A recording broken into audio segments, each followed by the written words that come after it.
Buenas tardes, profe. Hola, Melibet, ¿cómo estás? Bien, gracias. ¿Y usted? Bien, bien, todo marchando. ¿Me escuchas bien? Sí, profe. Sí, ok. Vale, vamos a esperar entonces que ingresen los otros compañeros y arrancamos, ¿vale?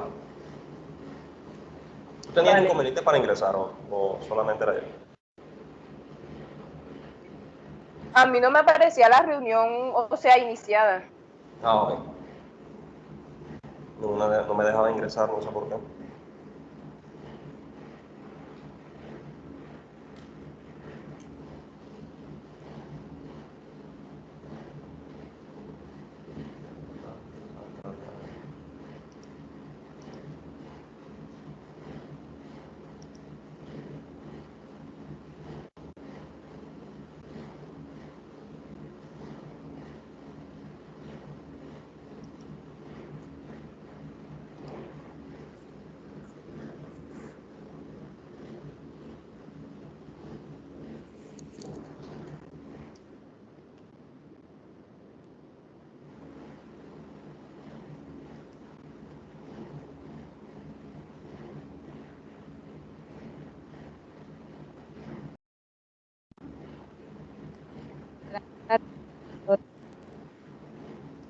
Hola, ¿cómo estás?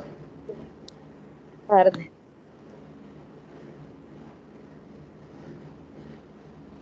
Estamos todos, falta Sergio. Oigan, ¿ustedes saben algo de Sergio? Si tiene algún inconveniente o algo. Porque no está asistiendo presencial ni tampoco está conectándose a las clases. ¿Han sabido algo de él?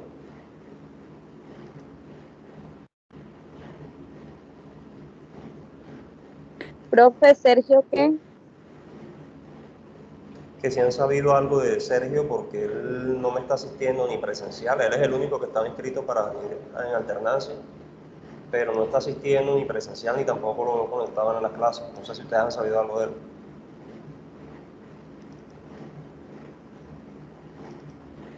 Profe, la verdad él no, pues no se ha comunicado conmigo. Yo por lo menos, yo lo conozco y no, no se ha comunicado para nada.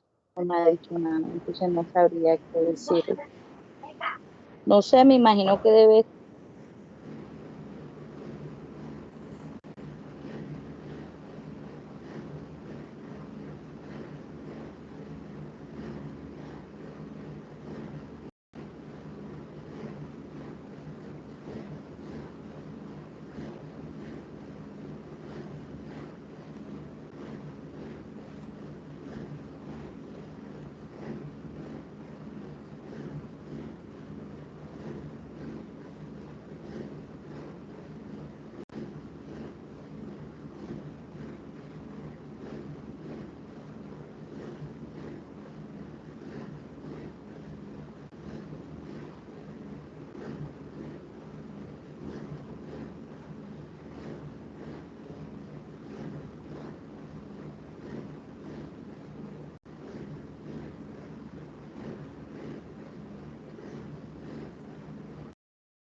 Si suena feo.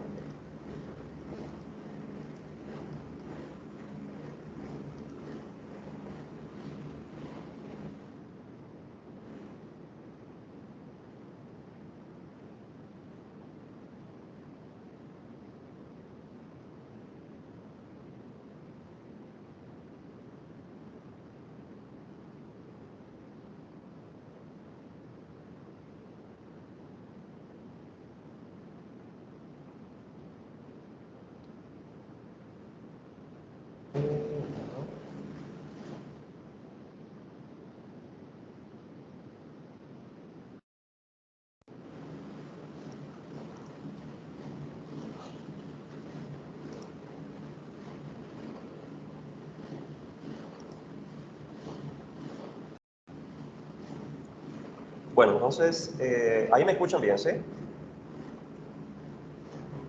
Les pregunto porque aquí el salón, el aire tiene un ruido pero bravo, entonces no sé si el audio tiene inconveniente o me escuchan bien.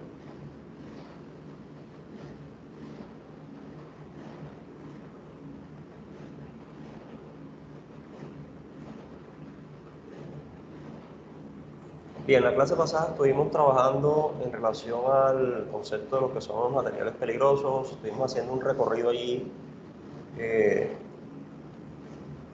digamos, en una forma de abordar, porque hay varias maneras, hoy vamos a complementarla precisamente, la tipología de sustancias peligrosas en las cuales pues prácticamente casi todas las que vimos corresponden o podemos encontrar más bien sustancias de tipo químico. Digamos que cuando uno habla de materiales y sustancias peligrosas, obviamente el químico no es el único, y si ustedes recuerdan el último grupo que vimos la semana pasada, que fue el de sustancias infecciosas, ahí no solamente, ese es uno de los, digamos como de todo el grupo que vimos, es como aquel en donde podríamos encontrar otro tipo de sustancias adicionales en mayor proporción en relación con sustancias químicas. Sustancias infecciosas, digamos, yo lo enfoqué mucho obviamente a casos y ejemplos de situaciones en donde podemos encontrar productos químicos que en su mayoría, más bien para entenderlo más fácil, pues uno se dirige o se relaciona con todo lo que es el sector salud, que es donde mayormente se producen ese tipo de desechos, sustancias, materiales, componentes derivados, digamos, de químicos que se utilizan pues, en muchos procesos de atención en salud. Sin embargo, ese no es el único tipo de sustancias infecciosas, hay muchas, y la mayoría de ellas provienen, digamos, o son de origen natural, muchas de ellas por el contacto, manipulación de animales, desechos corporales, en fin, ese tipo de cosas. Y si hablamos del resto de sustancias, pues ahí sí la mayoría de ellas corresponde a, digamos, a lo que nos interesa a nosotros, que en este caso son los químicos. Sin embargo, este de las sustancias infecciosas, lo vamos a retomar nuevamente cuando una vez terminemos, porque lo que estoy pensando hacer es esto, voy a terminar químicos, ruido y vibraciones para ir como en el mismo orden y damos biológicos de último. Cuando vayamos a dar biológicos, precisamente vamos a volver a regresar acá, precisamente porque ese es como cuando hablamos de sustancias infecciosas, ahí es donde encontramos la mayoría de contaminantes de ese tipo. Ahora bien, si hablamos de químicos específicamente, realmente los agentes químicos como tal, hablamos específicamente de aquellos componentes, elementos, sustancias que podamos utilizar y encontrar en cualquier parte de nuestro entorno que tengan o que estén desarrollados por compuestos químicos, elementos, componentes, insumos de naturaleza química, sea que el elemento del que estemos hablando sea componente completamente 100% químico o la combinación o el solo hecho de tener, digamos, sustancias que contengan algún componente o un porcentaje de insumos o elementos químicos, pues ya nos lleva a esta categoría que estamos tratando acá. Muchos de ellos, digamos, los encontramos en diferentes entornos, ya solo veníamos hablando, pero nosotros nos vamos a referir, obviamente por la tipología del curso y demás, a aquellos que podemos nosotros encontrar en ambientes laborales, que es el enfoque, digamos, de todo lo que es el tema de salud ocupacional, seguridad, higiene, medicina preventiva, todas esas diferentes ramas de la prevención de riesgos. Si bien es cierto, todo lo que uno aprende aquí lo puede aplicar en cualquier contexto, en la casa,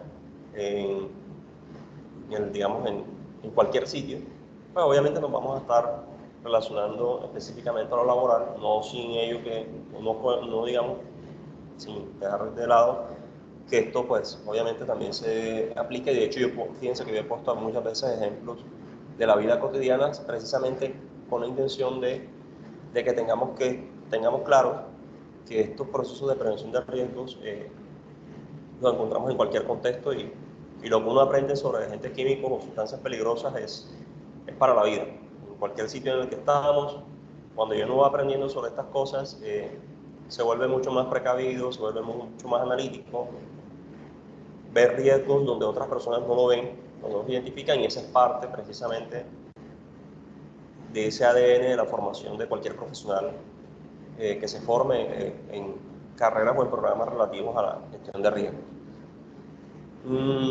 En el caso de los químicos, digamos que los agentes químicos pueden entrar en contacto al organismo de diferentes maneras, diferentes vías, ahorita hablaremos de ello, pero en su mayor proporción son sustancias que siempre van a generar algún tipo de daño, algún tipo de lesión o algún tipo de efecto nocivo en el organismo, bien sea por intoxicación, quemaduras, lesiones corporales, alergias o cualquier otro tipo de, digamos, consecuencia que se dé en el cuerpo o en el organismo del trabajador que está expuesto a ese contaminante en su lugar de trabajo.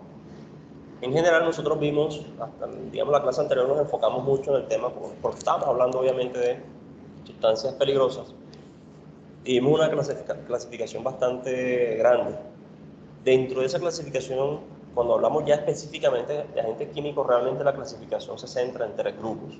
Es decir, cuando yo hablo de agente químico desde el punto de vista de higiene, la clasificación corresponde a 3 grupos. Que las sustancias peligrosas caigan en, o correspondan a cualquiera de esos 3 que están aquí, ya es otra cosa. Normalmente los químicos se dan en 3 estados: aerosoles, gases y vapores. Se parecen, pero no son iguales. Pues si a mí me hablaran de pronto y me dijeran aerosol, gas y vapor, eso suena casi como si fuera lo mismo. Automáticamente uno piensa en partículas en el aire, pero la diferencia entre los 3 conceptos, o más bien los 3 conceptos, los 3 elementos, tienen sus particularidades y sus diferencias. En el caso de lo que uno llama aerosoles, los aerosoles son sustancias químicas heterogéneas, son partículas sólidas o líquidas, y ahí es donde está la primera diferencia.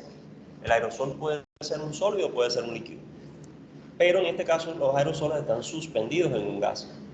Cuando tú tomas un desodorante, por ejemplo, un aspersor, ahí tú tienes una sustancia. Bueno, les pongo un ejemplo. Uno anda, de hecho ahora sí que me di cuenta que lo dejé allá arriba, pero normalmente uno anda con un tarrito pequeño, sea de alcohol o de gel o de algún elemento para desinfectar la superficie, limpiarte las manos.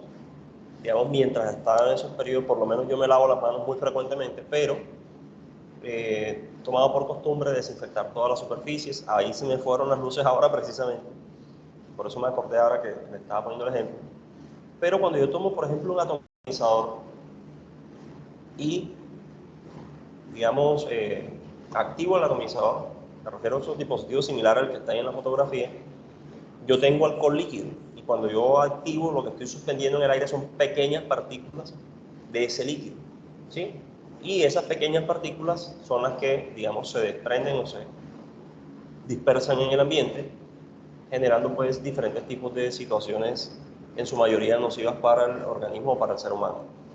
En el caso específico del aerosol, lo que diferencia, digamos, a una sustancia de otra es el estado en que se encuentra, primero. Ya ahí vemos una diferencia entre gases y aerosoles. Por ejemplo, el gas es estado gaseoso, el aerosol es líquido o sólido, simplemente que en el momento en que se activa o se dispersa en el aire, lo que se desprende son pequeñas partículas, pero igual sigue siendo sólido y sigue siendo líquido, digamos, como tal. Y les ponía el ejemplo del frasquito de alcohol o del aerosol que tú utilizas para, por ejemplo, ahora está viniendo mucho, no solamente el desodorante, el talco para piel viene también en aerosol. Hay muchos productos, digamos, estéticos que en ocasiones se utilizaban o se encontraban en estado sólido líquido y que ahora están viniendo precisamente en modo o en estado, o más bien en presentación de aerosol. Y básicamente la diferencia está en el tamaño de las partículas. Los aerosoles, digamos en este caso, que es la primera clasificación, corresponde a sustancias o partículas sólidas o líquidas que suspendidas en el aire tienen tamaños que van entre los 0.02 micrómetros hasta 100 micrómetros. Son partículas que uno dice son partículas pequeñas, pero muchas de ellas son perceptibles al tacto, al gusto o incluso a la misma vista del ser humano. Cuando yo activo un aerosol, así como ustedes están viendo en la fotografía, yo alcanzo a ver allí las pequeñas partículas que se van suspendiendo en el aire. obviamente no en su tamaño general, pero sí se alcanza a apreciar. Hay otros tipos de químicos que cuando se dispersan no son visibles, ¿sí? Y ahorita o más adelante cuando empecemos a adentrarnos más en cada uno de ellos, pues vamos a ver la diferencia entre cada uno de esas presentaciones. Entonces, eso es lo que diferencia el aerosol. Primero, que es un líquido o es un sólido que está suspendido en un gas. Y segundo, que el tamaño de las partículas va entre 0.02 o 100 micrómetros, que son partículas relativamente identificables. Los aerosoles, al igual que el resto de las sustancias, pueden ser de origen natural o debido a la actividad humana. ¿Cómo así? Cuando se da, por ejemplo, una erupción de un volcán, o hay una tormenta de polvo en el desierto, o incluso no nos vayamos al desierto del Sahara, en ciertas regiones del país, usted va, por ejemplo, a la mina, Cerrejón, Guajira, y vas a encontrar este tema de las tormentas de polvo, por ejemplo, común en ciertas áreas o ciertas zonas. Aquí en Barranquilla nos hemos acostumbrado más bien, entre comillas, por decirlo de alguna forma, a el tema de los incendios forestales. Cada vez que hay quemas en la isla Salamanca, en ciertas, dependiendo obviamente de las quemas que se hagan, uno se da cuenta que en las casas o en el ambiente, digamos en el entorno, se quedan unas partículas negras pequeñitas. Y uno siente el olor y vas tú caminando, pasas el dedo sobre una superficie y encuentras que está lleno de partículas pequeñitas, de tamaño muy pequeñas, pero perceptibles de color negro. Eso es un aerosol, que viene en este caso suspendido por, obviamente, el aire, y que en este caso se va recorriendo, digamos, estas distancias desde la isla Salamanca hasta diferentes regiones de Barranquilla, Soledad e incluso algunos otros municipios. Eso es a lo que nos referimos, por ejemplo, con actividades de tipo natural. Cuando hablamos de actividad humana nos referimos a intervención, digamos, pensada del hombre. En este caso, por ejemplo, en la quema de combustibles, cuando se quema combustibles térmicos para el transporte, para el funcionamiento de centrales termoeléctricas. En la industria de la construcción se ven muchísimo los aerosoles, son estas partículas muy pequeñas. Ahora les ponía el ejemplo de las minas de carbón, por ejemplo. Las minas de carbón son uno de los, digamos, de las áreas en donde vemos este tipo de partículas muy comúnmente. Ese es básicamente como la segunda tipología que podemos encontrar ahí en relación a los aerosoles. ¿Qué pasa con los aerosoles? Los aerosoles en su gran mayoría son productos sobre todo de tipo químico, porque los aerosoles pueden ser, repito, naturales o químicos, o procesados si lo queremos llamar así. Pero en general los aerosoles tienen efectos en el organismo que van desde la generación de asma, cáncer de pulmón, alergias, problemas cardiovasculares e incluso muerte prematura en las personas, porque lo que termina sucediendo es que estas partículas pequeñas, sean de origen sólido o líquido, van ingresando por inhalación en el organismo a través de nuestras vías respiratorias y se van alojando en los pulmones. Más adelante, cuando veamos el tema de los efectos de estos productos químicos, se van a dar cuenta de algunas o varias enfermedades en donde se ve muy claramente como la aplicación de este caso que les estoy mencionando en relación a los aerosoles. La mayoría, digamos que nuestro cuerpo humano está diseñado de una forma casi perfecta para defendernos de la mayoría de los agentes naturales que existen en nuestro entorno. Las sustancias tipo aerosol en el aire o en el entorno normalmente pasan por un primer filtro, que es nuestra nariz. En nuestra nariz existen esos vellos pequeñitos, que a veces la gente los ve con malos ojos, porque eso se ve feo, pero tienen su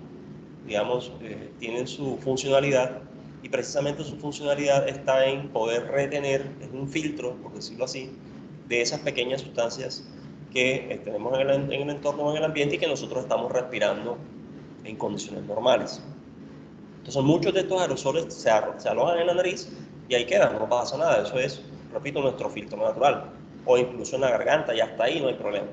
El problema es cuando esas partículas entran o son mucho más pequeñas, estamos hablando de partículas menores a 10 micrómetros, y se instalan o en los bronquios o en los pulmones y empiezan ahí sí a generar una serie de enfermedades, problemáticas y daños en el organismo.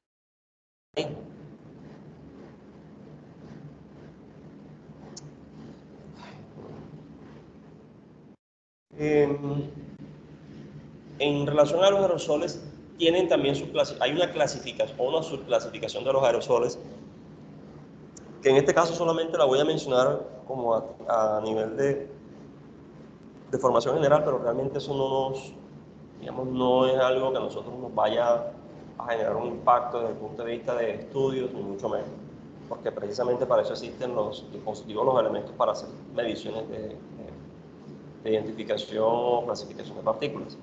Los aerosoles yo los puedo encontrar o los puedo clasificar en neblinas o brumas, que es lo mismo, o nieblas o rocío, que son el sinónimo. Repito, si a mí me dijeran eso, cuando de hecho yo empecé a estudiar sobre esto y me hablaban de bruma, neblina, niebla o rocío, yo lo entendía como prácticamente lo mismo. Para mí eso era igual. Y de hecho son casi lo mismo. Estamos hablando de aerosoles. Pero hay una diferencia entre uno y otro y es precisamente el tamaño de las partículas. Eso es lo que realmente marca diferencia. La neblina, digamos en este caso un tipo de aerosol suspendido en el aire en forma de pequeñas gotas de líquido. Pues aquí digamos esto no se presenta mucho en realmente yo muy pocas veces he visto eso en Barranquilla o en el Atlántico por nuestro clima.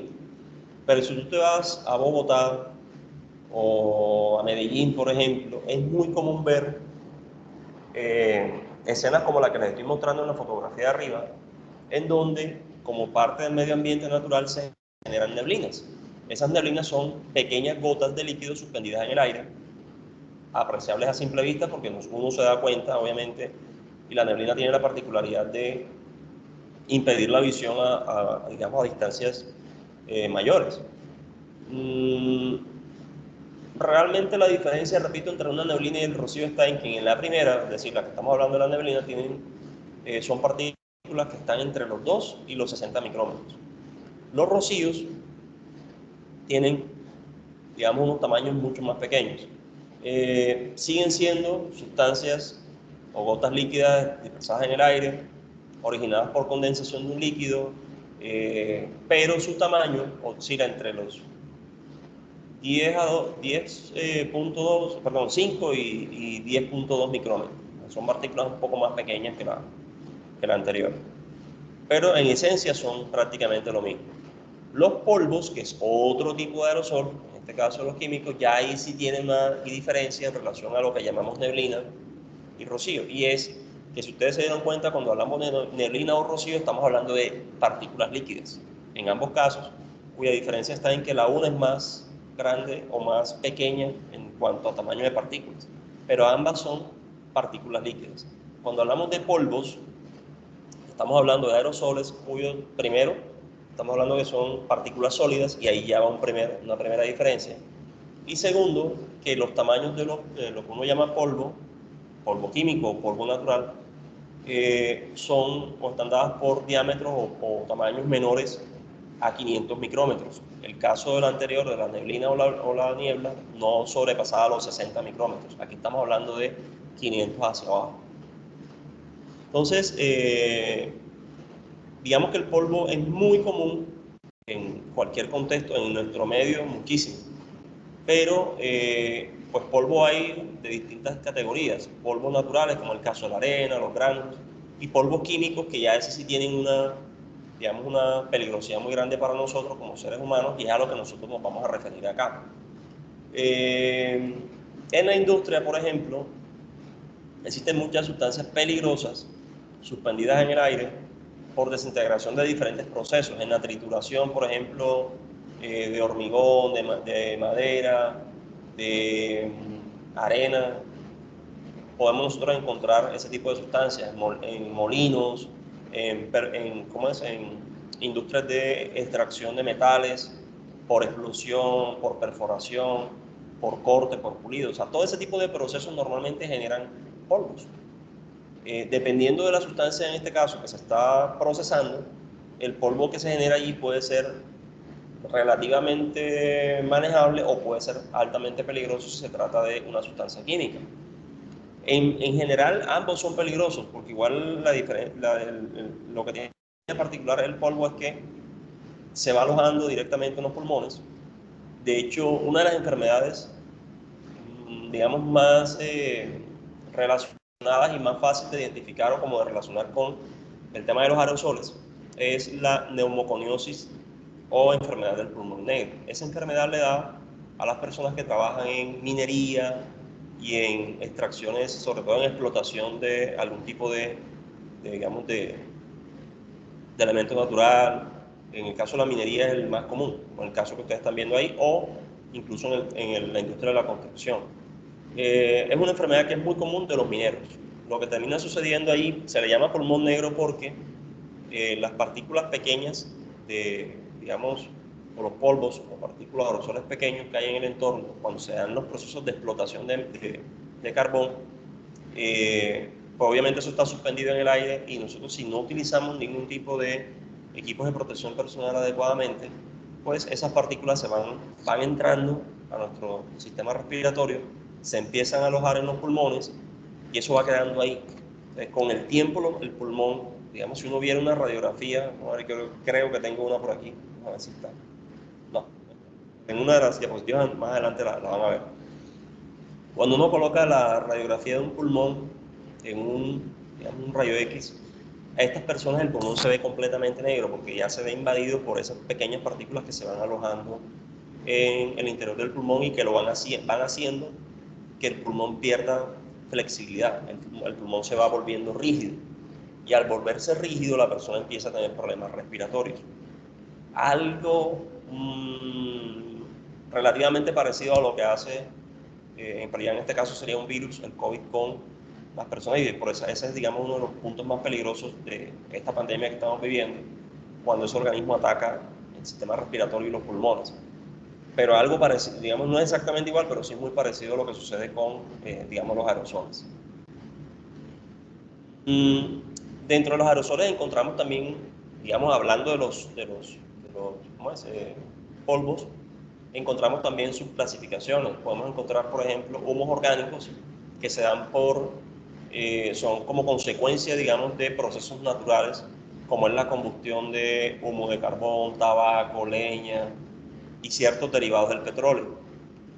Pero cuando ya hablamos de humos metálicos, estos sí son mucho más peligrosos. No estoy diciendo que los humos orgánicos no lo sean. Ambos son peligrosos, pero los humos metálicos todavía lo son más, porque lo que se genera allí es sublimación o volatilización de un metal y esa partícula pequeñísima que uno no alcanza de pronto a dimensionarla se va alojando igual en los pulmones de nuestro organismo y obviamente va generando enfermedades mucho más complejas.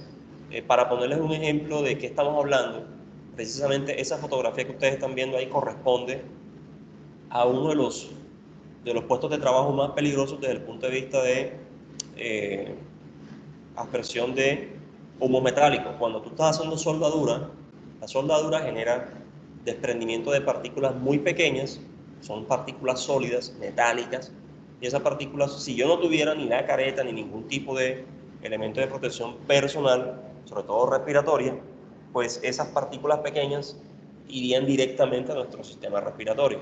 Por esa razón, en ese tipo digamos, de industria o de procesos, es sí o sí necesario, fundamental y obligatorio el uso de mascarillas y equipos de protección, y no cualquier mascarilla, entre otras cosas. Una mascarilla de estas, de las que estamos utilizando ahora mismo para fines preventivos ante el COVID, realmente no es que sea muy recomendable si estamos hablando de un puesto de trabajo como ese. Ya las mascarillas son de otra naturaleza, de otro tipo, de otra tipología.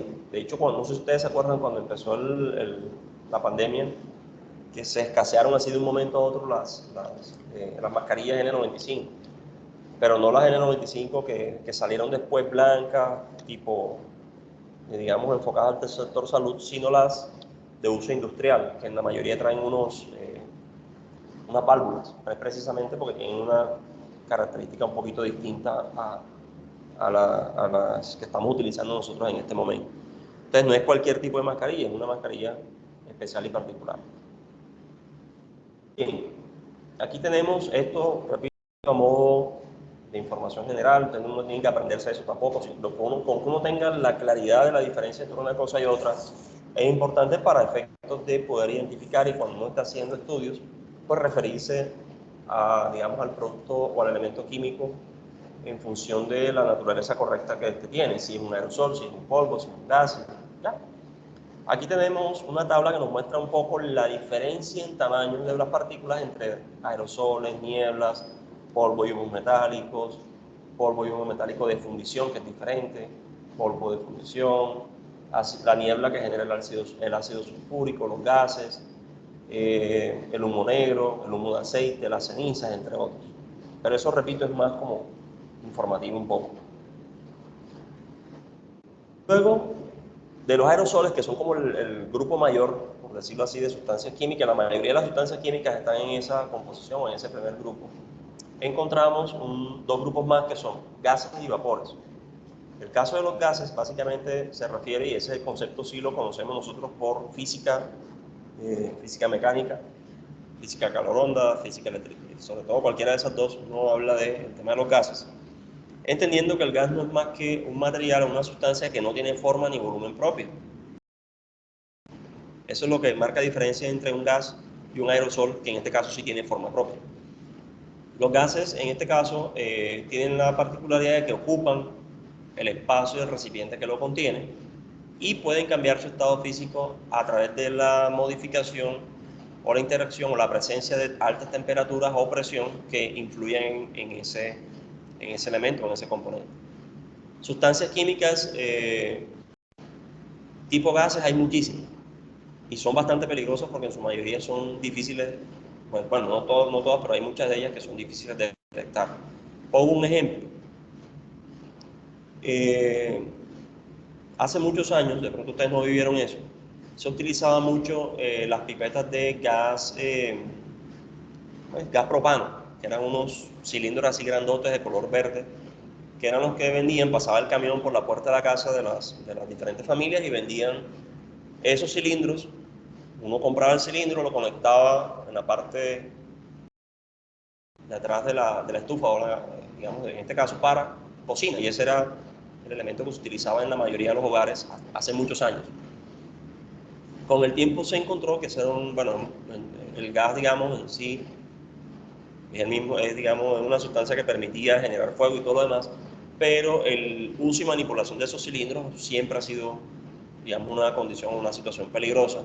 Muchas familias no sabían, digamos, utilizar esos cilindros de manera adecuada y era un producto que, cualquiera lo uno o no, tenía sus peligros, sobre todo en materia de, por ejemplo, de mantenimiento de los cilindros, el tema de las válvulas, en fin, era un tema ahí muy complejo desde ese punto de vista. Y cuando sale el tema del gas natural residencial y las redes de distribución, pues obviamente esos cilindros de gas propano fueron desapareciendo del mercado.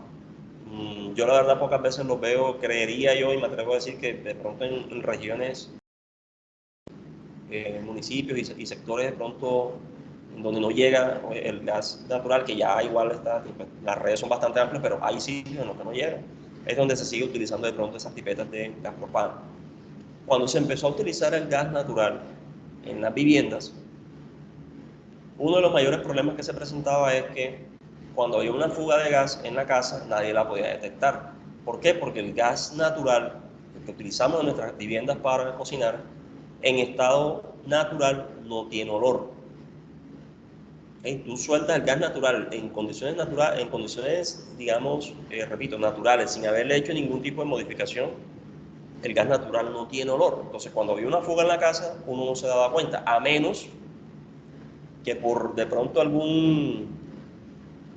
te entrara de pronto alguna idea de llamar a hacer una verificación de las instalaciones, y llegaban los operarios de Gases del Caribe y se daban cuenta porque utilizaban obviamente unos equipos especiales para hacer ese tipo de estudios, pero en condiciones normales, repito, eso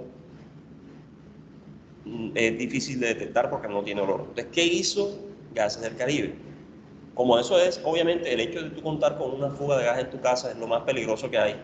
Uno, por contaminación del organismo, y dos, porque obviamente eso puede generar fuego por concentración del gas dentro del recinto. Gases del Caribe se ideó una forma de, digamos, prevenir el tema de accidentes a nivel residencial, y fue adicionarle al gas natural un químico que es el que genera ese olor. Cuando en tu casa tú abres digamos, la perilla de la estufa y dejas un ratico el gas ahí sin encender el fuego siquiera, uno siente un olor, digamos, hasta concentrado y molesto un poco. El gas natural tiene esa, bueno, el que tenemos, el que utilizamos en nuestras casas hoy día, tiene esa particularidad. Cuando hay fuga en la casa, en alguna parte de la red, uno siente el olor del gas, automáticamente tú cierras digamos, el contador del gas y llamas automáticamente, vea, por favor venga a verificar a ver, y ellos van, los técnicos, eso van de forma rápida porque eso es un tema delicado. Y deben hacer, pues obviamente, todo el estudio para identificar dónde está la fuga y corregirla. Pero ese olor, repito, que nosotros hoy conocemos de ese gas, no es natural, por decirlo así, sino que la empresa lo que hizo fue precisamente combinar el gas con un químico especial para generar ese olor y poder darle de esa manera un instrumento a nosotros como usuarios para detectar cuando hay una fuga de gas en la casa. Uno lo primero, cuando uno siente un olor así, eso raro, va a mirar si la estufa está encendida, si hay alguna perilla abierta, y si no hay nada abierto, usted vaya, cierre la válvula y llame enseguida. Pero ese es, digamos, por poner un ejemplo, simplemente para contarles un poco lo peligroso que pueden llegar a ser los gases. Y en relación a los vapores,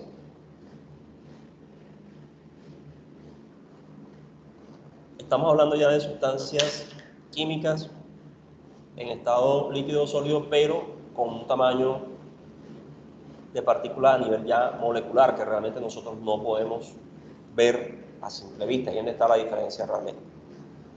Esas son las tres categorías, ¿sí? Aerosoles, que es donde encontramos líquidos, sólidos y todas las combinaciones habidas y por haber, gases y vapores. En esas tres categorías nosotros podemos encontrar una gran variedad de sustancias químicas altamente peligrosas, de toda clase y en cualquier contexto. No sé si hay alguna pregunta, alguna duda, si se entiende, ¿vamos bien?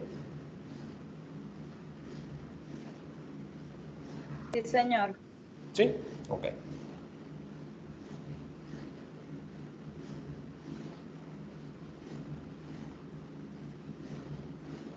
Ahora, estos productos o estas sustancias químicas o sustancias peligrosas, ambos, digamos, son válidos de tenerlos en cuenta, pueden ingresar al organismo de diferentes maneras y, dependiendo de la vía de ingreso al organismo, generar diferentes efectos en él. Hay sustancias químicas que pueden ser aerosoles, pueden ser gases, pueden ser vapores, y todas las tipologías que vimos, digamos, todas esas combinaciones, pueden, digamos, ingresar al organismo vía dérmica. ¿Qué significa vía dérmica? La sustancia o el material, en este caso el polvo, por ejemplo, o hay muchas sustancias particuladas que, estando en el ambiente, pues obviamente nosotros, otro de nuestros filtros naturales en nuestro cuerpo es la dermis, la piel. Los vellos que nosotros tenemos en los brazos, en la piel, actúan como digamos, un ente protector, un filtro, pero además de eso tenemos nuestra dermis. Si uno pudiera tomar digamos, algún elemento o dispositivo para ampliar la vista, pues sabemos que en nuestra piel tenemos pequeñas porosidades a través de las cuales pueden ingresar al organismo sustancias químicas, sea tipo aerosol, gas o vapor. Entonces, si bien es cierto, nosotros tenemos un filtro natural que es la epidermis, y que está compuesta por, digamos, como esa capa protectora compuesta por una emulsión de lípidos y agua, no todos los productos o todos los materiales particulados quedan ahí o quedan en el filtro, sino que hay algunos de ellos que pueden traslapar ese filtro propio de nuestra dermis e ingresar a través de la piel a nuestro organismo por solubilidad como tal. Esa es una vía de ingreso en el organismo. La otra vía, esa es, digamos, un poco menos probable, porque las partículas, para que pudieran ingresar por esa vía, tendrían que tener un tamaño demasiado pequeño, microscópico. En el caso de los vapores, por ejemplo, sería uno de las tres tipologías que fácilmente podrían ingresar al organismo a través de la piel. Pero lo que son polvos en su mayoría, o los aerosoles en su mayoría, tienden, digamos, nosotros podemos retenerlos a través de esa primera capa protectora del organismo. La otra vía, que es la más común de todas, es la inhalación, es decir, cuando esa sustancia química ingresa al organismo a través de nuestro torrente respiratorio o a la vía respiratoria. Es la más común, repito, a nivel de higiene ocupacional o higiene industrial. La otra forma es a través del sistema digestivo, y ustedes dirán, bueno, pero ¿cómo así que a través del sistema digestivo? Eso está como difícil. Pues sí es, aunque uno creyera que es difícil que suceda, suele pasar muy comúnmente que nosotros nos intoxiquemos o tengamos de pronto algún tipo de efecto nocivo en el organismo por, digamos, por tomar algún tipo de sustancia química, o más bien por algún tipo de sustancia química que ingresa a nuestro organismo vía digestiva. Uno dice, bueno, pero profe, ¿yo cómo me voy a tomar un vaso de cloro? Pues no te lo tomas. Pero de pronto, una situación aquí, te comes un pedazo de pan que estuvo al lado de algún tipo de recipiente químico y donde uno desconoce toda la trazabilidad. ¿Sí? Digamos que tuvo muchos de los productos que uno consume. Yo tengo aquí una botellita de té, pero yo no sé esa botellita de té de dónde viene, qué camino recorrió, cómo la manipularon, dónde la almacenaron, bueno, tantas cosas que han podido suceder en el traslado hasta que ese producto llega a mis manos para consumo, que de pronto uno puede, digamos, tomar o comer algún alimento que esté contaminado por algún tipo de sustancia química, y ahí viene ya entonces el problema de intoxicación. Así que no crean que es tan poco común como uno creería que fuera. Realmente digamos, el ingreso de sustancias químicas vía digestiva es más común de lo que uno cree.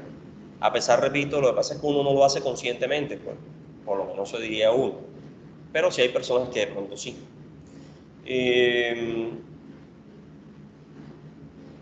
La otra manera, digamos, de ingresar las sustancias químicas en el organismo, que es un poco más compleja, pero también pasa, es la vía parenteral. ¿Vía parenteral qué significa? Vía parenteral significa que tú tienes una herida abierta, ¿sí? Por ejemplo, y de pronto, no sé, yo me hice un corte, una cortada, lo que sea, aquí tengo hecho una marquita aquí, listo, me corté.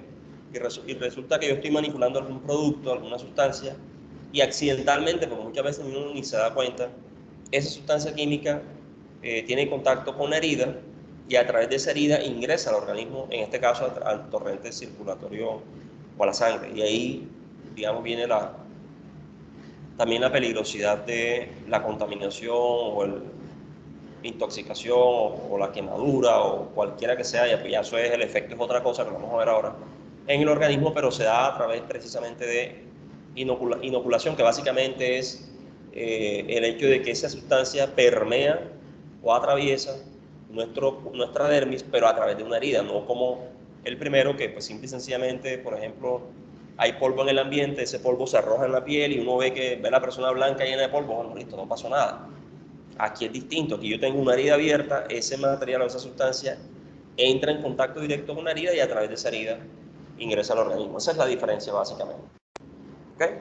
Es menos común, uno diría que sí, porque pues obviamente una persona con una herida abierta, uno creería, repito, en estas cosas uno no puede a veces asumir lo lógico, porque pues el ser humano muchas veces o en muchas ocasiones actúa de forma ilógica, o por desconocimiento uno suele cometer muchos errores digamos, en el día a día. Entonces,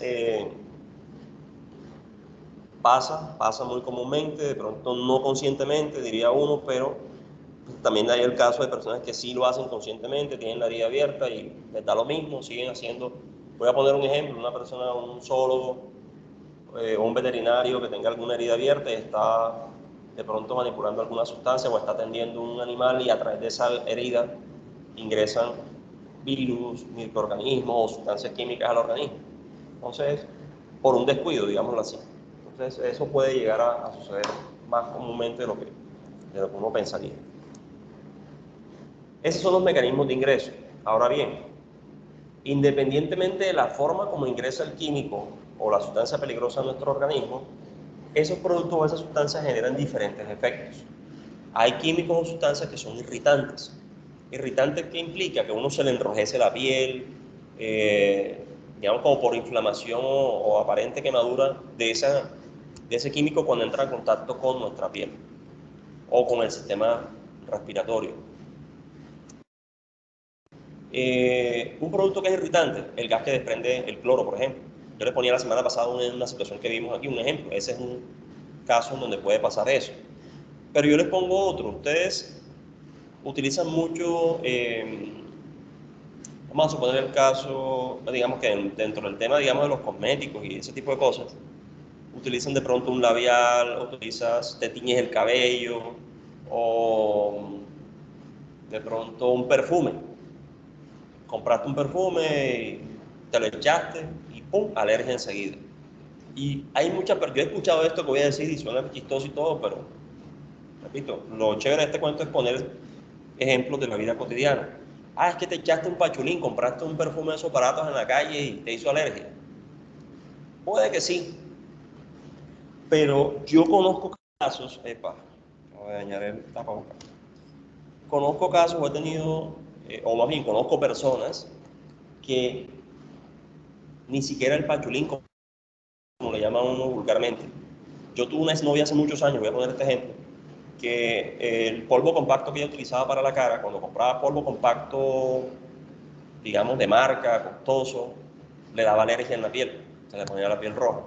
El único que le servía era uno que costaba como 5.000, 10.000 pesos que vendían en los almacencitos estos de barro.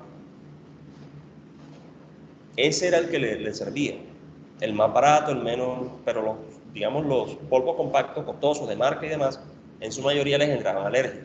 Así que el tema del pachulín como que no siempre es así. Hay personas que de hecho no pueden o no toleran el perfume, o si se echan el perfume tienen que echárselo sobre la ropa, no sobre la piel, porque al mínimo contacto automáticamente se les enrojece la piel, porque les genera alergias o irritaciones. Entonces, ese tema de las sustancias químicas en ese tipo de situaciones se presenta muchísimo más y hoy en día con más frecuencia.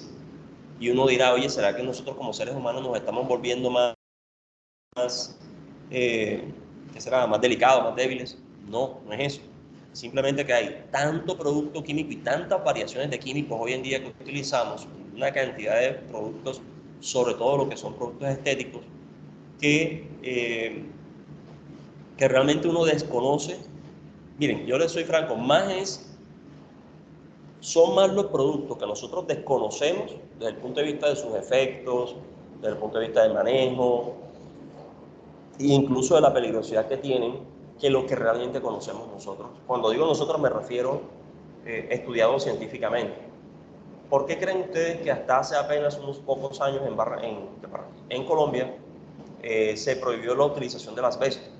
El asbesto es un producto que se utiliza mucho en la industria de la construcción y ese producto es altamente peligroso. En Europa, en Estados Unidos, pues Estados Unidos y Unión Europea, ese producto lo prohibieron hace muchísimos años. Y aquí en Colombia hasta hace poco, yo creo que se han pasado 5 años, yo que sé más o menos, es mucho, que sacaron esa normatividad y lo prohibieron. Pero antes eso era de él y era un producto que ya se sabía, que se conocía, que ya se venía estudiando. Pero vayan ustedes a averiguar y les dejo la tarea, averigüen ustedes desde hace cuánto se viene estudiando los efectos adversos del asbesto como producto químico en el organismo del ser humano, o en el ser humano. Esos estudios vienen de hace muchos años. Y estamos hablando de un solo producto. Ahora imagínense ustedes toda la cantidad de variantes de productos químicos que uno conoce, utiliza, manipula en la vida, y de los cuales, repito, muchos de ellos uno no conoce. Yo les voy a poner un ejemplo y va a sonar chistoso esto que les voy a decir. Yo tengo por costumbre de hace varios años utilizar dos tipos de perfume. Yo compro el perfume original y lo tengo en mi casa y cuando voy a una fiesta o una reunión o algún sitio, digamos, no sé, una reunión en particular, lo utilizo. Pero para diario yo tengo ese mismo perfume, así un raquito y lo tengo en el carro o en el maletín. Es el que uso a diario.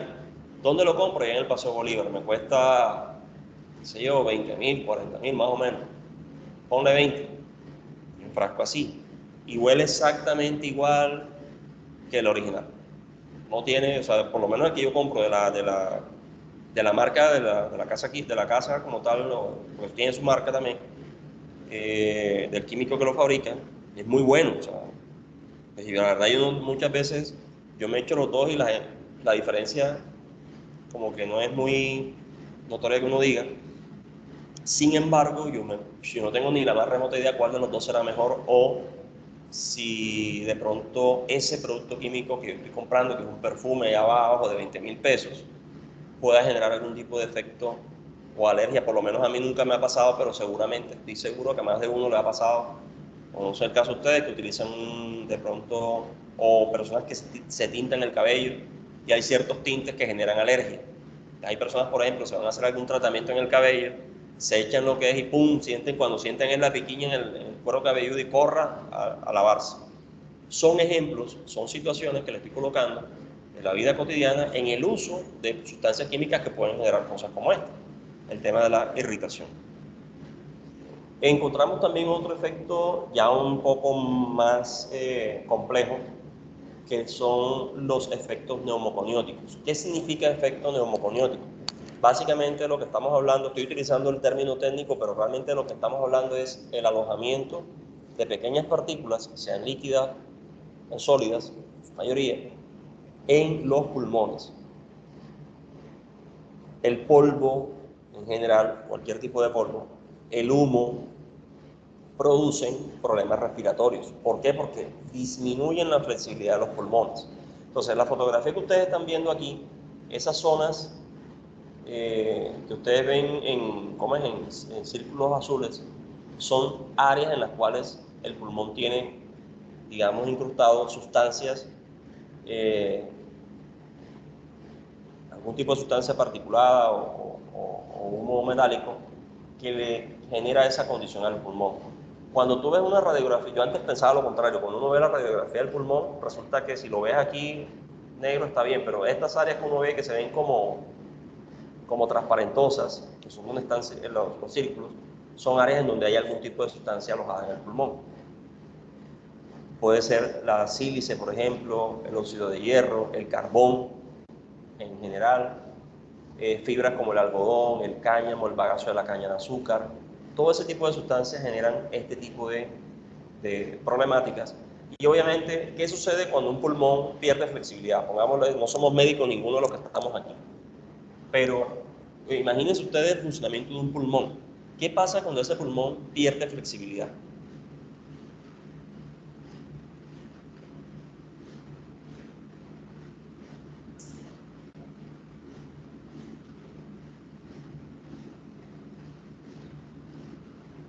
¿Pierde qué, profe? Disculpe, ¿me repite? Flexibilidad. Profe, que no puede respirar bien la persona. Claro.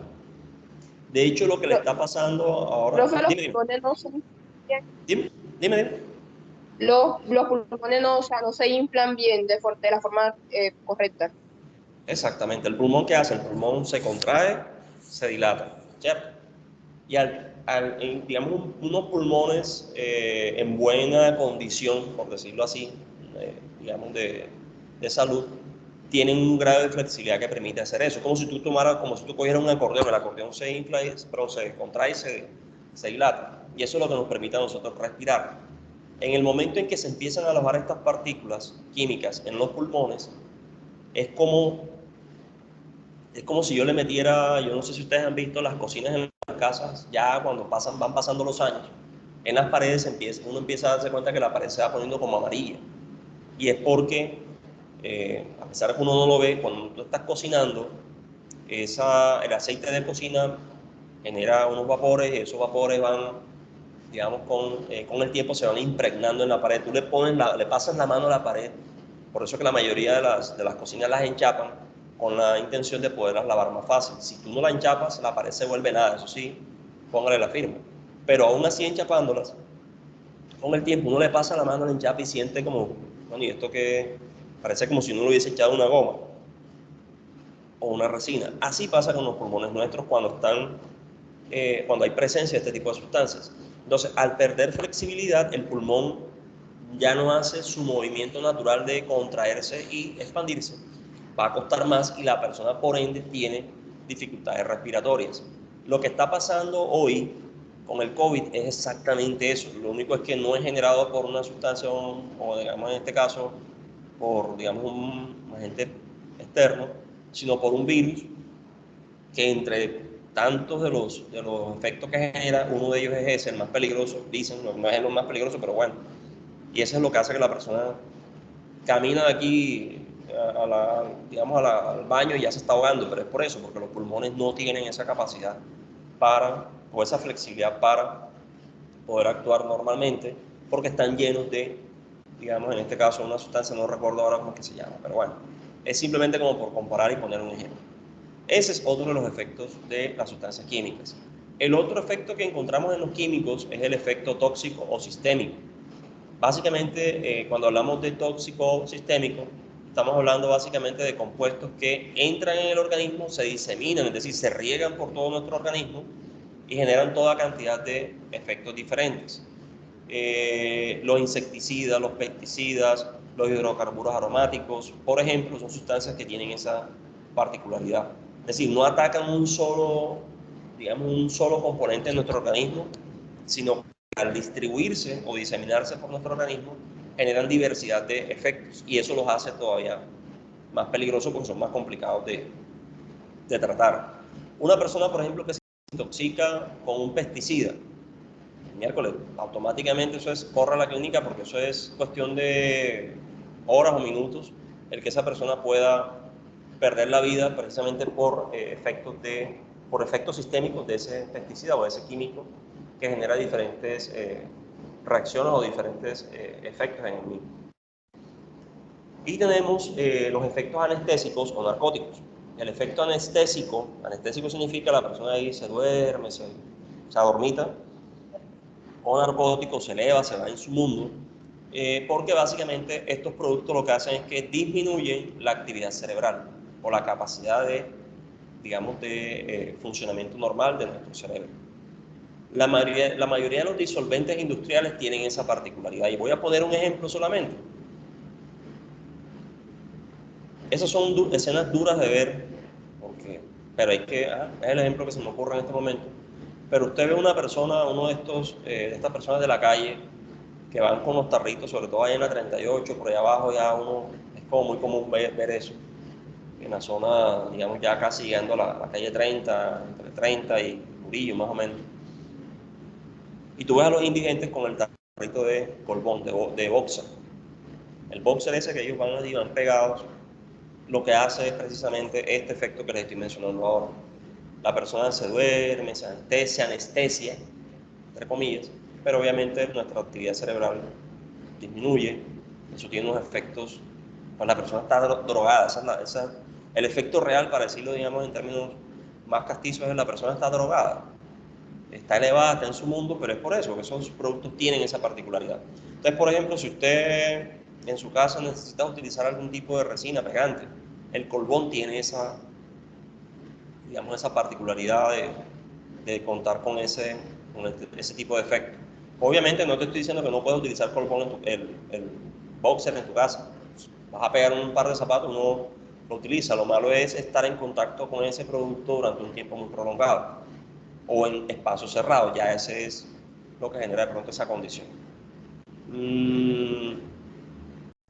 Tenemos también, dentro de todo este abanico de efectos, sustancias químicas con efectos cancerígenos. Son altamente peligrosas y de verdad que en esta sí me voy a detener un poco nada para decir lo siguiente, y es, esto que voy a decir es más como una percepción personal, porque no tengo un estudio que nos lo respalde, pero estoy seguro de que los expertos en química y en higiene o en análisis de productos, sustancias químicas lo dicen, por algo lo dirán, y es que tú te pones a comparar, uno se pone a comparar y dice, oye, ¿por qué los abuelos antes duraban más años que nosotros? Hoy en día es muy común ver un niño, un adolescente con cáncer, una persona muy joven con cáncer, personas incluso que pasan 2 y hasta 3 y 4, 2 hasta 3 cáncer y los van superando y bueno, llega un momento en que ya el organismo pues, me imagino y supongo yo acá, empezará a sufrir los efectos a pesar de que Yo tengo casos con personas conocidas que han tenido 2 o hasta 3 cánceres y los han ido superando porque los tuvieron desde pequeños, desde muy joven.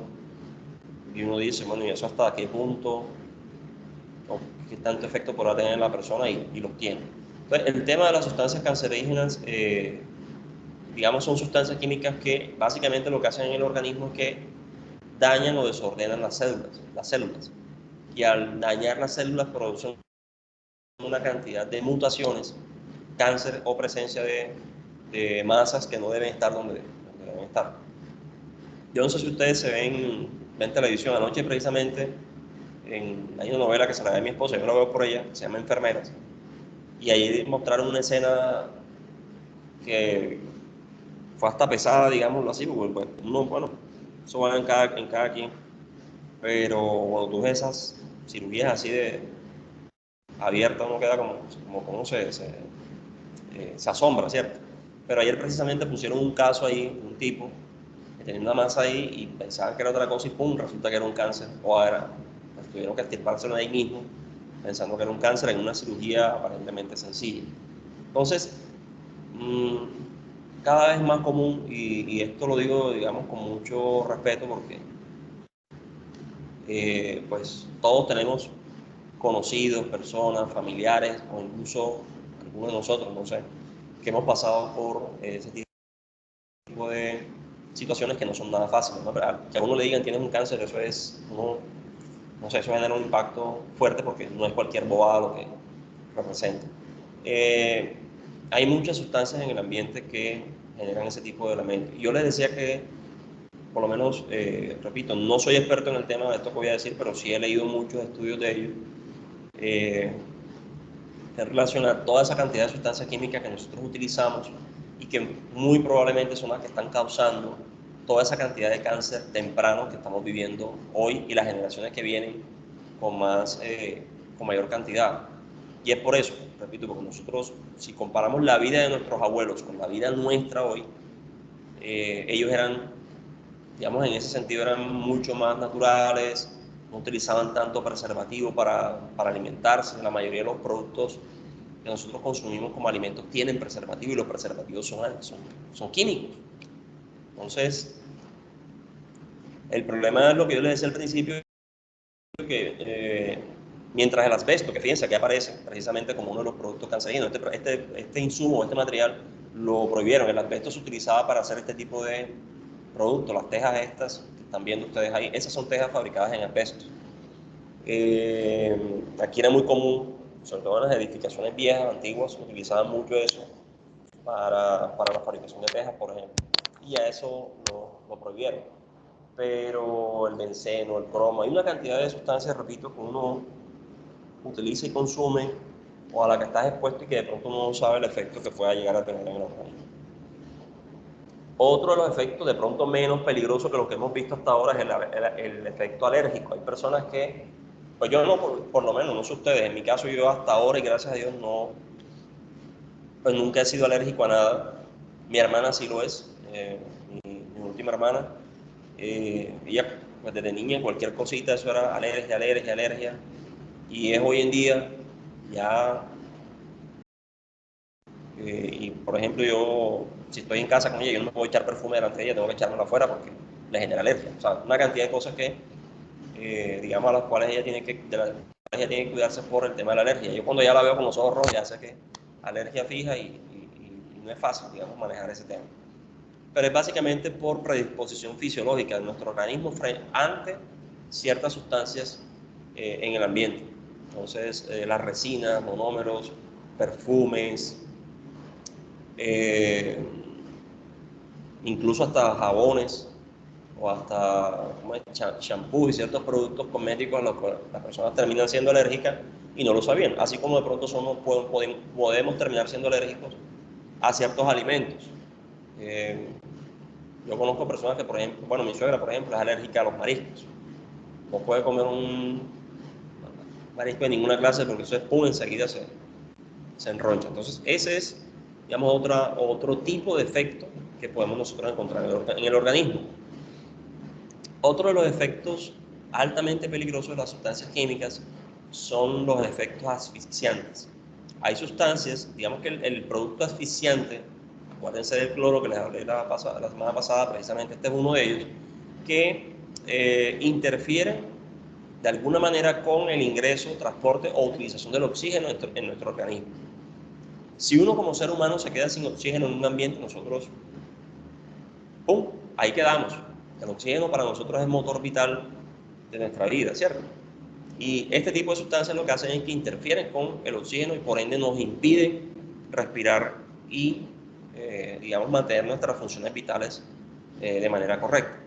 Dentro de este grupo encontramos asfixiantes simples, que básicamente son sustancias químicas que por algún tipo de condición o razón reducen la concentración de oxígeno en el aire. Y al reducir la concentración de oxígeno en el aire, pues obviamente uno respira con dificultad. Ahí encontramos el dióxido de carbono, el nitrógeno, gases inertes, entre otros. Y tenemos los asfixiantes químicos, que son más peligrosos que el anterior, porque básicamente impiden que el oxígeno llegue a las células, bloqueando cualquier mecanismo del organismo. O sea, nos dejan a nosotros como si nos apagaran si nuestro cuerpo fuese un dispositivo, como si yo le pusiera off a ese dispositivo y ahí deja de funcionar. Porque básicamente impiden que el oxígeno llegue a la sangre. Estamos hablando de sustancias como el sulfuro de hidrógeno, por ejemplo, que es un elemento que paraliza los músculos respiratorios. Al paralizar los músculos respiratorios, uno de los músculos respiratorios nuestros son los pulmones se paralizan y ahí quedamos. Entonces, este es como un poco la forma en que actúan ese tipo de sustancias en el organismo. ¿Okay? Bueno, encontramos dentro de esta tipología productos, digamos que se les llama muy tóxicos porque por inhalación, por ingestión, por contacto en la piel o penetración cutánea, en cantidades muy pequeñas pueden generar efectos agudos o crónicos o incluso la muerte en el organismo. Están lo que llamamos los productos tóxicos que requieren ya de pronto una cantidad mayor de presencia en el organismo, pero igual por cualquiera de las vías igual generan el mismo efecto. Simplemente la diferencia está en que el primer tipo se requieren cantidades muy pequeñas, en el segundo ya se iban dos. En el segundo, las concentraciones o los volúmenes que se requieren son mayores. Y tenemos también los productos químicos, sustancias químicas corrosivas, que también son altamente peligrosas, pero que en este caso lo que hacen es que destruyen los tejidos.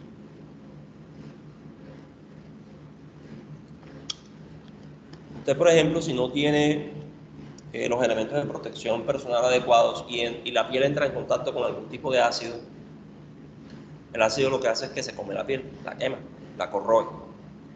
Por eso se llama corrosivo. Cuando tú ves un pedazo de metal y lo pones a la intemperie, a plena lluvia y demás, pasado un periodo corto de tiempo, tú ves que le cae corrosión, se oxida, como dice uno vulgarmente, y es que las partículas empiezan a deteriorarse.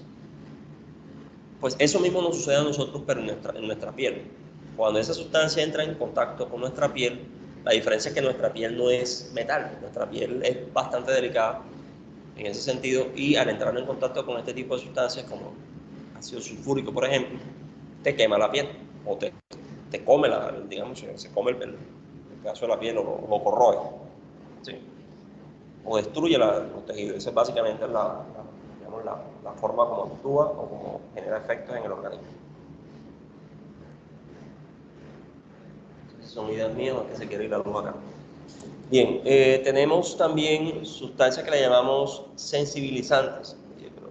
No me van a dejar clase. Los sensibilizantes son sustancias químicas que en este caso entran en el organismo vía cutánea o por inhalación. Básicamente estos elementos generan hipersensibilidad a ciertos productos. Entonces, por ejemplo, de pronto, ¿qué es lo que significa sensibilizante? Hombre, vamos a poner un ejemplo. Tú eres alérgico y hay ciertas sustancias que generan mayor alergia que otras. El sensibilizante puede ser un producto químico que al entrar en contacto con tu piel, lo que hace es que acelera más la alergia, o sea, Sensibilizante, el nombre, como el nombre lo indica, lo que hace es que, digamos, en este caso la piel, si estamos hablando de vía cutánea, se vuelve más sensible. Tú medio te tocas y ya te duele. Eso, mejor dicho, la persona no puede tocarse la piel, pero es por el efecto que tiene la sustancia química al entrar en contacto con la dermis de nuestro cuerpo. Y hay un último grupo que también de sustancias químicas que generan un efecto que de pronto es menos estudiado que los anteriores, pero que es bien complejo. Y son productos que generan toxicidad para la reproducción del organismo. Entonces, hay ciertas sustancias en el ambiente que por inhalación, por ingestión o por penetración cutánea pueden producir efectos negativos no hereditarios, es decir, palabras más sencillas, generan en la persona infertilidad. Una persona de pronto así, sin saberlo, no puede tener hijos y no lo sabe. O sea, esta es un poco más complejo el asunto, porque bueno, uno diría, las personas de pronto no pueden tener hijos o tienen problemas digamos, de reproducción por herencia, por genética, por otras cosas, pero cuando se trata de este caso es más complejo de pronto saber qué fue lo que lo generó, pero sí hay sustancias químicas que están comprobadas científicamente que generan ese tipo de efectos. Entonces, yo me acuerdo, yo a ustedes les puse un ejemplo de la urea formaldehído en algún momento. Ese es uno de los productos tóxicos para reproducción en altas concentraciones y volúmenes. Pero es un producto que pues, no es común encontrarlo, se utiliza más que todo en cierto tipo de industrias como una resina especial para, sobre todo, fabricación de muebles, es donde más se utiliza. Bien, no sé si hay alguna pregunta, ¿se entiende? ¿Vamos bien? Sí, señor, entiendo. Bien, vamos ahora a ver un tema que es muy importante que nosotros lo manejemos muy bien. Esto que voy a explicar aplica para todos los factores de riesgo. Es decir, cuando veamos ruido, vamos a hablar de esto otra vez. Cuando veamos vibraciones, vamos a hablar de esto otra vez.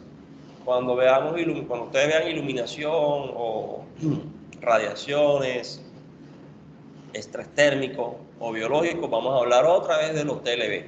El TLB no es más que lo que uno llama valores límites permisibles, que hace referencia específicamente a cuáles son los grados de concentración de una sustancia química o de un agente, digamos, contaminante. Recordemos la primera clase cuando hablábamos de contaminantes, cuando veíamos el concepto de higiene, y decíamos el contaminante puede ser de tipo químico, puede ser de tipo físico, puede ser de tipo biológico, que son las tres categorías de la segunda, digamos, de la clasificación de riesgos en la cual nosotros nos estamos centrando, que es lo que estudia la higiene. La higiene estudia precisamente esos contaminantes químicos, físicos y biológicos. Son las tres categorías que ustedes van a ver en las tres asignaturas de higiene. Entonces, cuando uno habla de TLB, se refiere, o valor límite permisible, se refiere precisamente a cuáles son esos límites de referencia, es decir, hasta dónde yo puedo estar en contacto o expuesto a una sustancia sin que esa sustancia me genere efectos adversos en el organismo. Y en el caso de los químicos, uno dirá, bueno, hay quien saca, ¿de dónde saco yo esa información? Comparando, digamos, los diferentes factores de riesgo, es decir, los químicos, biológicos o físicos.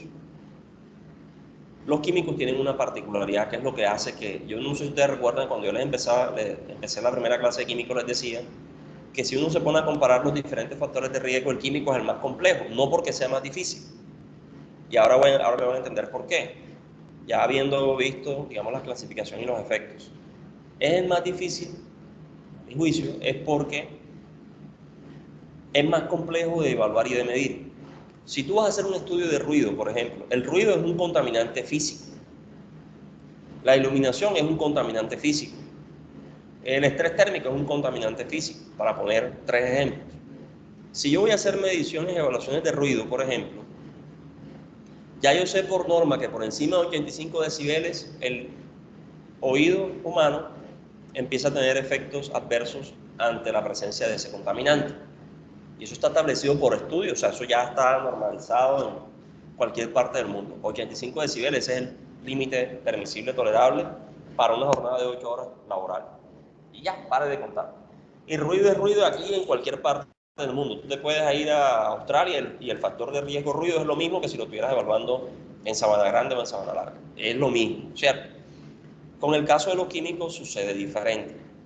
Precisamente porque, como es tanta la proporción y la variedad de sustancias químicas que hay en el entorno, en la industria y en nuestra vida cotidiana, yo no tengo una norma fija con la cual comparar y decir, bueno, si el químico del que tú me estás hablando es un perfume, entonces los TLBs es tal cosa. Nada, ni siquiera así, porque cada perfume tiene una composición química distinta. Cuando tú tomas un producto, vamos a ver si me deja ver aquí.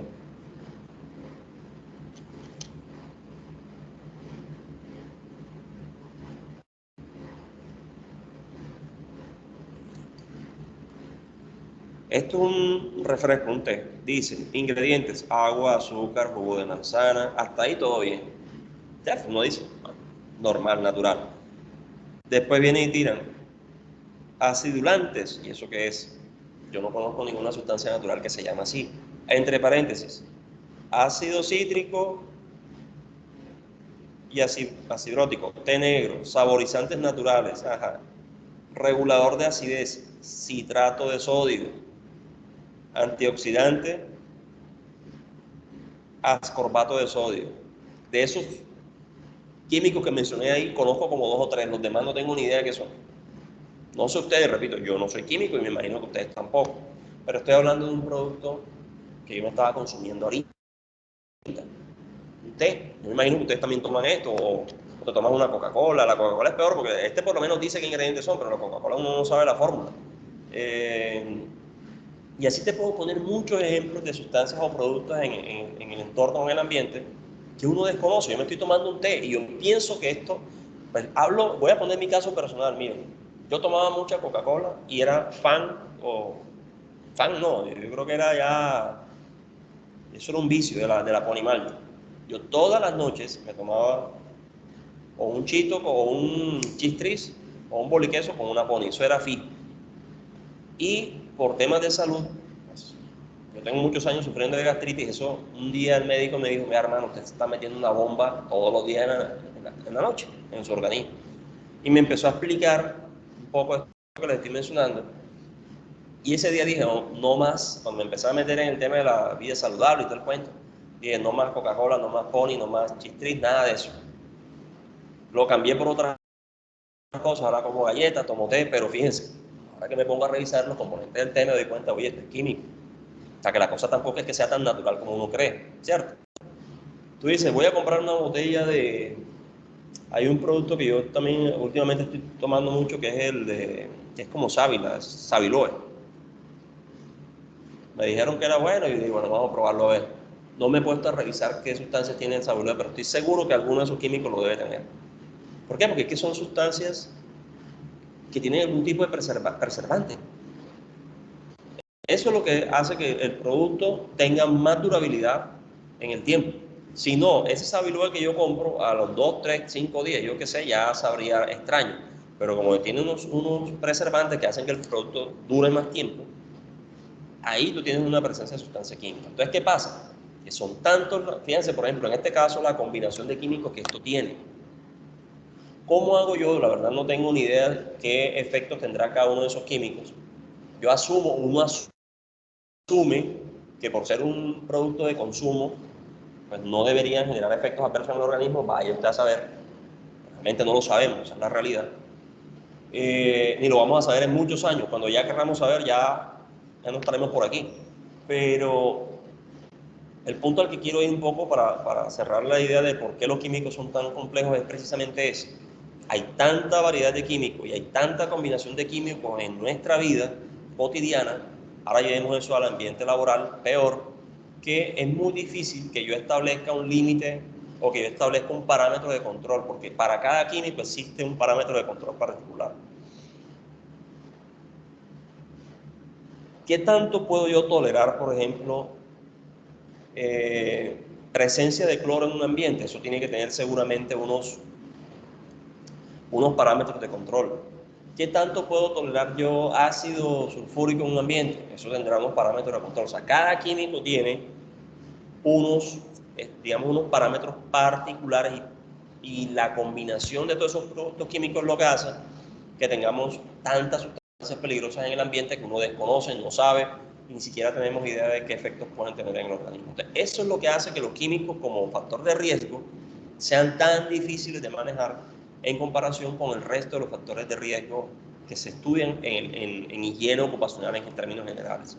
Entonces, para yo poder saber los efectos de un químico, yo tendría que hacer estudios toxicológicos, ensayos, estudios epidemiológicos, extrapolaciones químicas y una cantidad de investigaciones para poder llegar a eso. Miren, no nos vayamos lejos. ¿Cuánto se demoraron? Nosotros en pandemia, no sé si ustedes llevan la cuenta, ya llevamos un año. En marzo, más o menos mediados de marzo del año pasado, nos mandaron a todos para la casa. Confinamiento obligatorio y duramos meses y meses. Y ahora, digamos, estamos en cierta normalidad que para mí es peligrosa y preocupante, porque la gente se descuida y ahora como ven que están vacunando, entonces ya todo el mundo cree que, no, vea, como están vacunando ya la cosa, y resulta que no.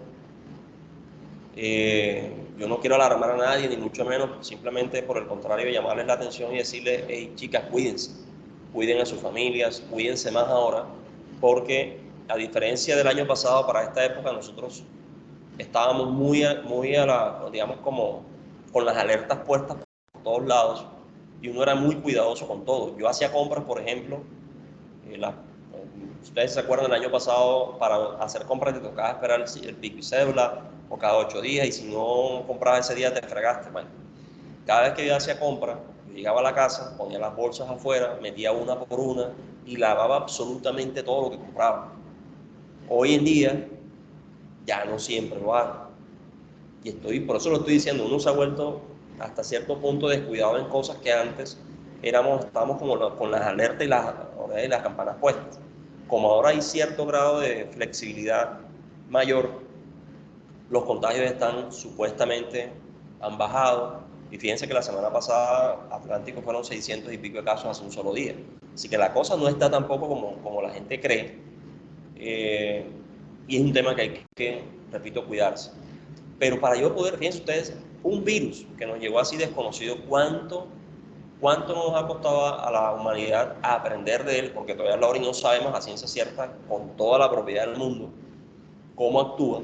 Todos los días los médicos y los científicos están aprendiendo y sacando cosas, y todos los días sale un estudio nuevo y unos efectos nuevos, y uno dice, bueno, ¿y esto hasta dónde va a llegar? ¿Cierto? Y miren lo que está pasando con las vacunas, por poner otro ejemplo. ¿Cuánto tiempo no se demoraron los científicos sacando las vacunas? ¿Cuántos ensayos epidemiológicos y toxicológicos tocó hacer? Y eso, que esas vacunas que están colocando en este momento no es que sean 100% confiables, porque hay un margen ahí todavía, digamos, de desconfianza del público en general, por la rapidez con que se sacaron y por la efectividad que están presentando. Miren, la de AstraZeneca, AstraZeneca creo que es el nombre, me equivoco, si me lo dije mal me corrigen, o me disculpan.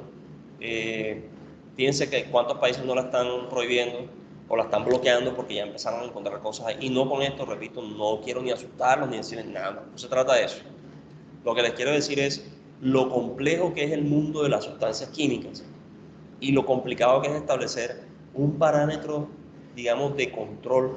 De control significa, hombre, que si yo estoy en presencia de un producto químico como este, es decir, si yo me estoy tomando este producto, que tiene estas concentraciones de sustancias químicas, es porque se supone que hay un estudio detrás que demuestra que los límites o la concentración, más bien, digamos las cosas como es, que la concentración de esos químicos en este líquido que yo estoy consumiendo no generan ningún tipo de riesgo para mí como ser humano. Yo esperaría que así fuera, y la estoy consumiendo con tranquilidad, pero realmente a mí no me consta que sea así. Y no, repito, no se trata de ser alarmistas, nada de eso, no. Estoy poniendo un ejemplo simplemente para que ustedes vean lo complicado que es el tema de los químicos. Entonces, a diferencia de otros factores de riesgo, en donde yo tengo tablas de comparación, por ejemplo, Yo voy a hacer un estudio de iluminación.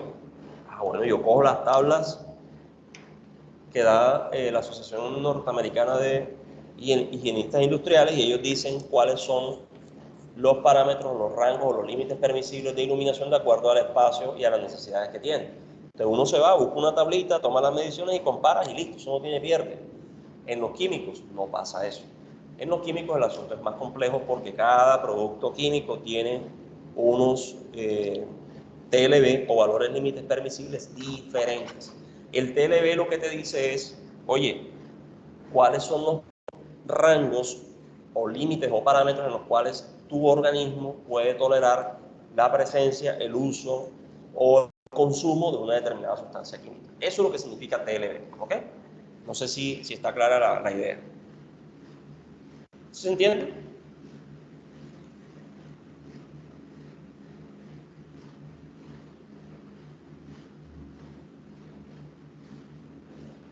Profe, usted está pasando diapositivas porque desde hace rato estamos ahí en valores límites permisibles. No, estoy en la misma, en esta. No he pasado de valores límites permisibles donde está la definición.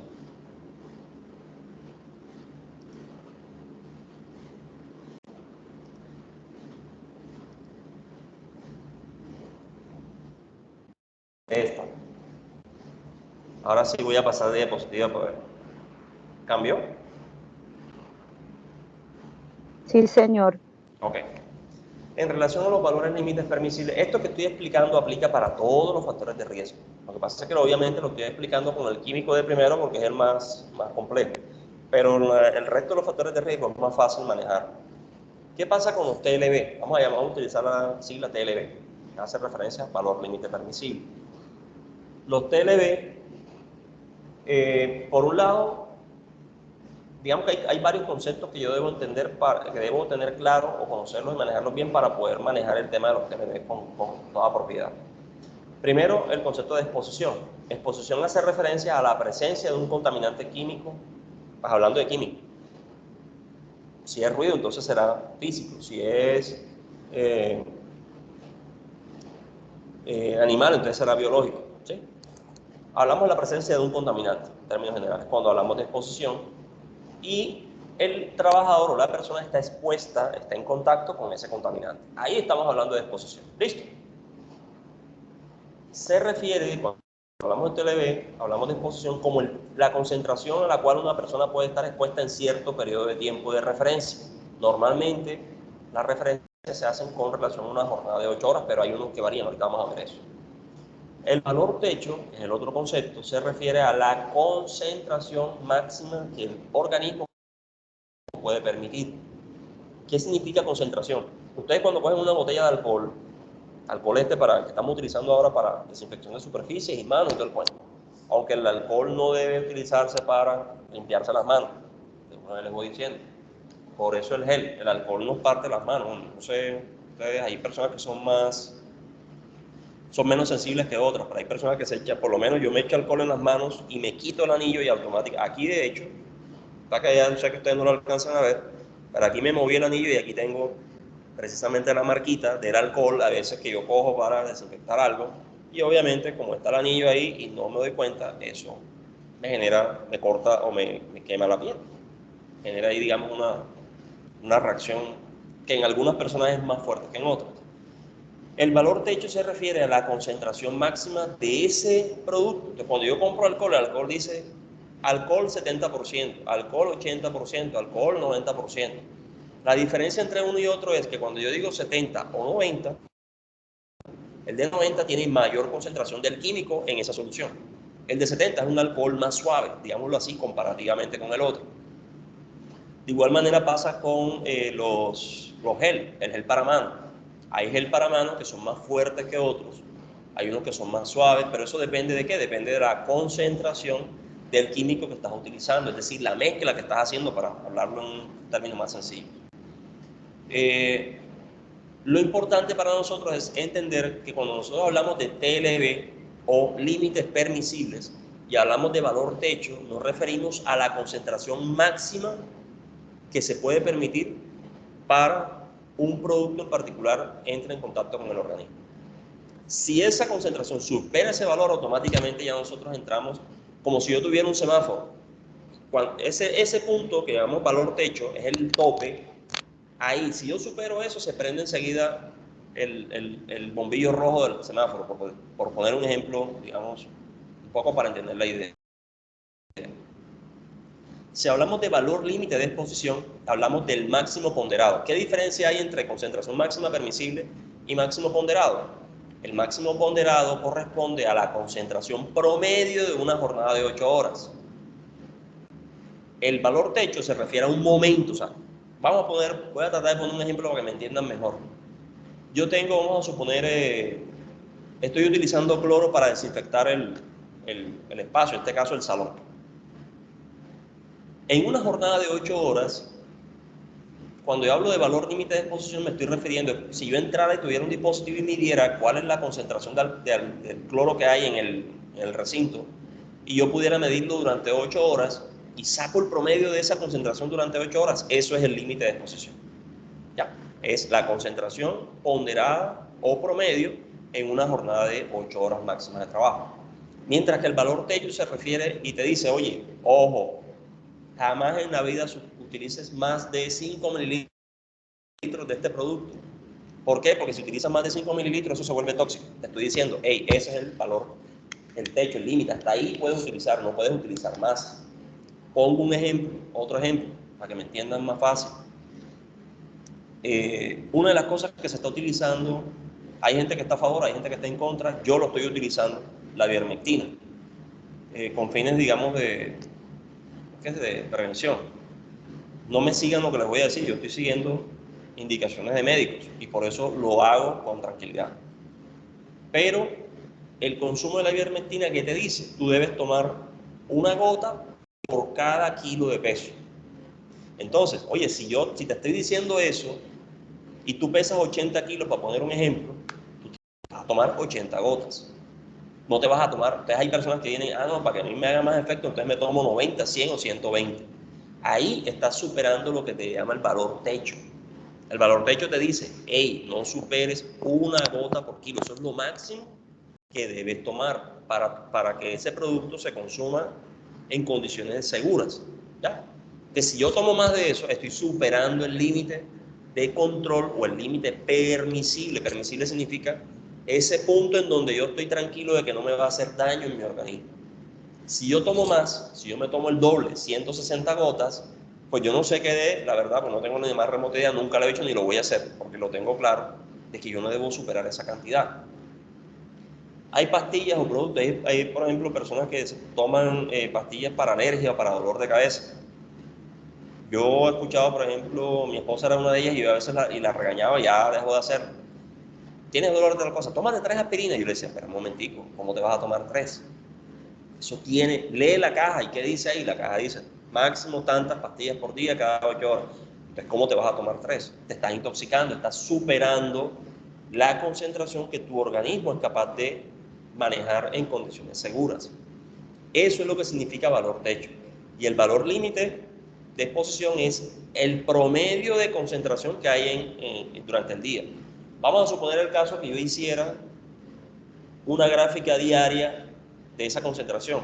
Hay momentos en el día en donde la concentración sube y tiene unos picos altos, y hay momentos en el día en donde baja mucho. Si yo saco el promedio de eso, de pronto la concentración que yo tengo no supera el rango, digamos, peligroso. Vamos a poner un ejemplo. Eso es lo que significa valor límite de exposición. No sé si la idea está clara, si se entiende. ¿Sí?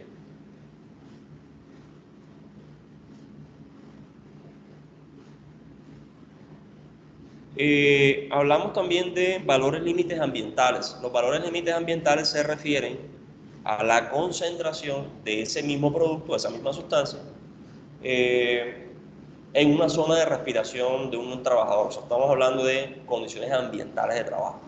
Y en ese caso hay 2 valores que se pueden utilizar para medir. Está el valor límite ambiental para exposición diaria, que es esa concentración promedio o ponderada en el día, pero para una franja de trabajo de 8 horas. Entonces, por ejemplo, usted no puede consumir El ejemplo que les colocaba ahorita, usted no se puede tomar un Advil sino cada 8 horas. Ahí te estoy diciendo, cada 8 horas la concentración máxima es tanto. Una pastilla, lo que eso trae. No sé cuánto traerá de concentración una pastilla, pero lo que trae.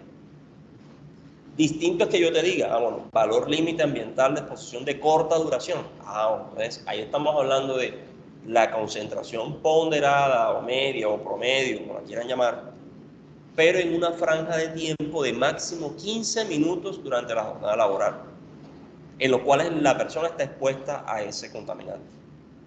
Pongo un ejemplo donde se aplica esto. Yo ahorita les ponía el caso de la industria de fabricación de muebles. En la fabricación de muebles, no de muebles normales, sino de láminas de madera. Lo que hace Pisano, por ejemplo, no sé si esa industria todavía existe.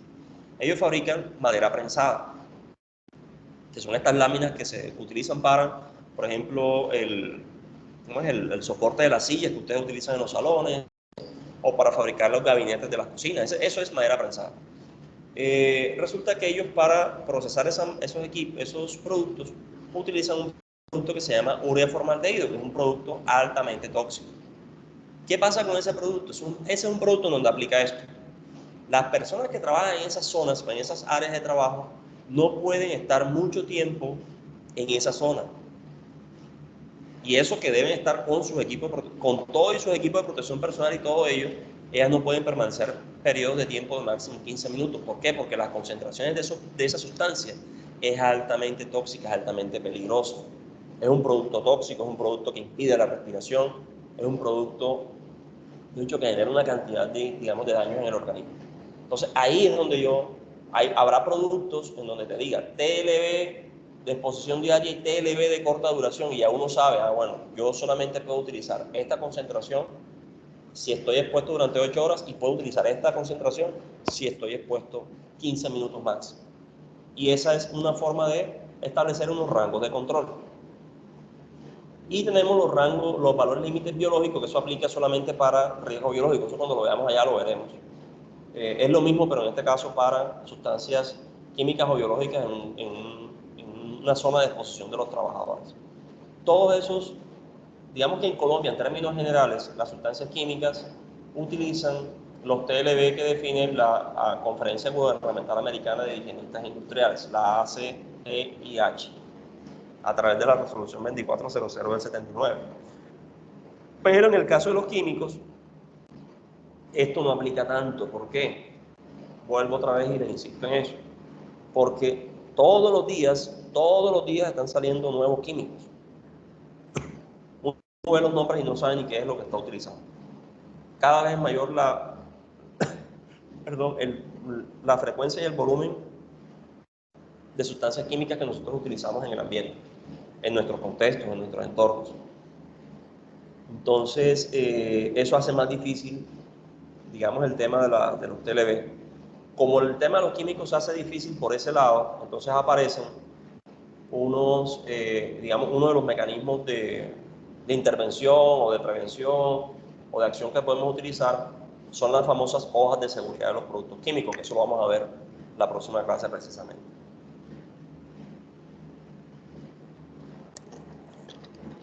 ¿Hasta ahí alguna pregunta, alguna duda? ¿Se entiende?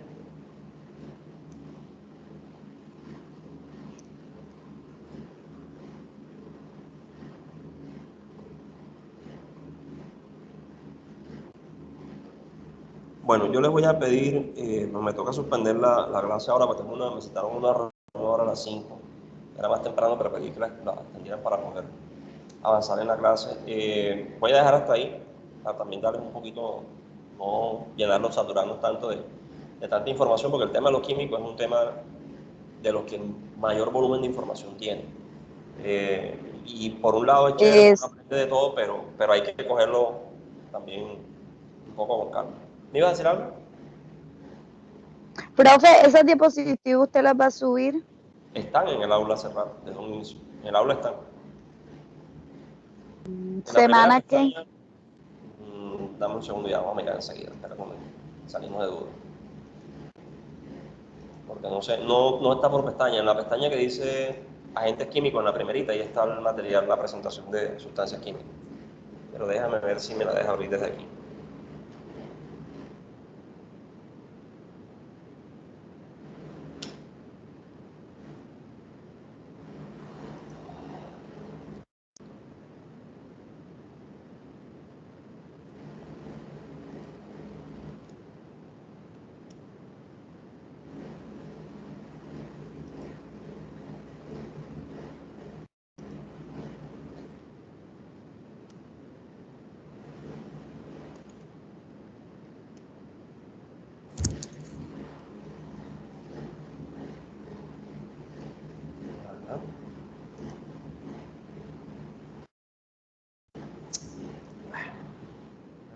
Tuve problemas con las claves y me ha tocado cambiar varias, era falta ver que no me la habían.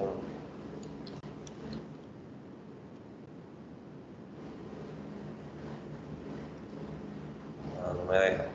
Bueno, yo lo voy a intentar abrirla ahí arriba en la oficina ahorita, le tomo una captura de pantalla y se las mando por el grupo, pero es si no estoy mal, creo que es la segunda o tercera, la que dice, de hecho la pestaña tiene el nombre, riesgo químico, y ahí está el material, la presentación de sustancia química, la que estamos viendo ahora. Ahí está todas las presentaciones de químicos están en el aula, están todas completitas, ahí no hay nada de, digamos que no esté cargado. Pero de todos modos, yo ahorita Bueno, verifico para listo. ver, porque no me deja Gracias. entrar aquí y te mando el pantallazo de exactamente en qué pestaña está. ¿Sabes? Si no, me escribes y me recuerdas, por favor. Bueno, profe. Bueno, chicas, espero pues que la clase hoy haya sido productiva. Yo creería que sí. Ahí vamos avanzando. Nos vemos entonces el próximo martes a la misma hora, en el mismo canal. Vale, cualquier duda, me están escribiendo.